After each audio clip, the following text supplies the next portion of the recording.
Welcome to this episode of Is It True? And welcome again to my scientific co-host Iva Milinkovic. Hello, Gerrit. What an interesting episode. Definitely. In these short, fast-paced segments, we answer questions that we see float around inside our community. Iva, let's dive right into the topic of this one. What is the question and who is the expert answering it? The question of today's episode is the re-osseointegration following the treatment of peri-implantitis possible? And we have a true expert on the field, Professor Frank Schwarz, answering this tricky, I have to say, question. This is not possible, simply because of the fact that you are not able to determine whether osseointegration or re-osseointegration would happen in a patient. So that's why, looking back at all the consensus meetings and the most recent EFP consensus on the practical guidelines for the treatment of peri-implantitis, re-osseointegration has of course not been defined as an outcome measure. So outcome measure means it's a clinical or radiographic outcome measure, but re-osseointegration is of course a histological outcome measure. And we all agree that we cannot remove the implant in the adjacent bone to reassess re-osseointegration. So from the perspective of a clinician, you should not care about this outcome, which is purely related to preclinical studies.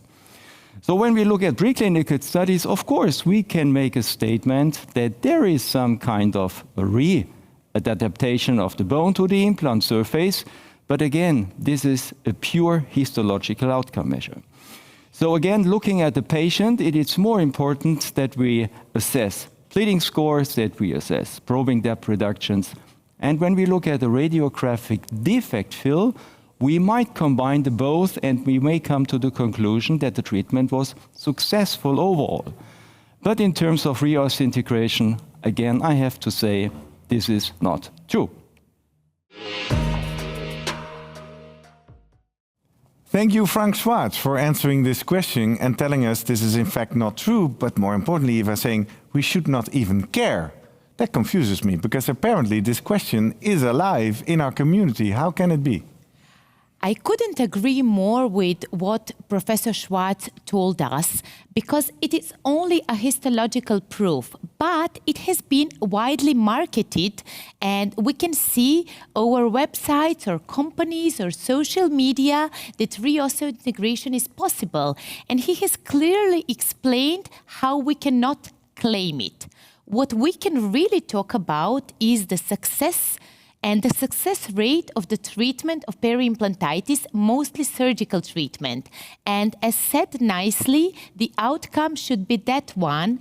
And in well-selected cases, peri-implantitis surgical treatment works. We just need to apply classification of the defects, apply proper protocol, and also apply proper patient maintenance care to our peri-implantitis patients in order to be and to keep being successful in treating peri-implantitis in those well-selected cases. Exactly. So do I understand correctly, people talking about re-osseointegration specifically after peri-implantitis, this is just marketing speak?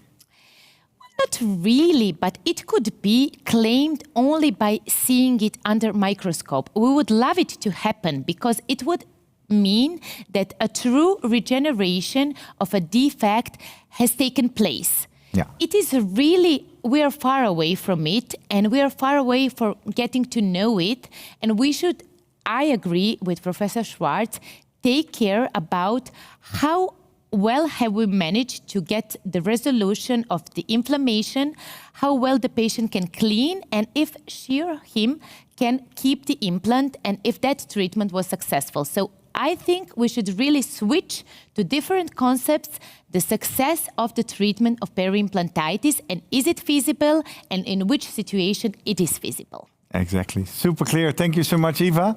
Thank you, Frank, and thank you for watching.